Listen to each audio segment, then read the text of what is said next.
தூக்கம் உடல் ஆரோக்கியம் என்று அல்லாஹ் குர்ஆன்ல சொல்கிறான். வஜஅல்னா நௌமக்கும் சுபாதா, உடல் ஆரோக்கியத்திற்கு தூக்கத்தை கொடுத்தோம். இன்னைக்கு நார்வே உலகத்தினுடைய அந்த பாகத்தை நீங்கள் பார்த்தால் அந்த மக்கள் நல்லா உழைக்கிறாங்க, சம்பாதிக்கிறாங்க, ஆனால் தூக்கம் குறைவு. பகல் 21 மணி நேரம், நார்வே நாட்டில் பகல் 21 மணி நேரம், இரவு 3 மணி நேரம். ராத்திரி தூக்கம் ரொம்ப கம்மியா இருக்குது. பகல்ல தூங்குனாலும் இரவு தூக்கத்துக்கு சமமான தூக்கம் கிடையாது.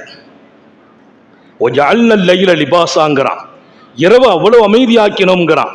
நீ படுப்பதற்கு போதுவாக ஆக்கினோம், உன் விரிப்பாகவே இரவை ஆக்கினோம் என்கிறான் அல்லாஹ். ராத்திரி தூக்கம் இழப்பதை விட சோதனை ஒண்ணும் இல்லை.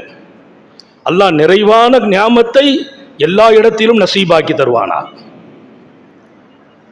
அவன் கொடுத்தாதான் தூங்க முடியும், நான் நினைச்சா தூங்க முடியாது. அவன் விரும்பின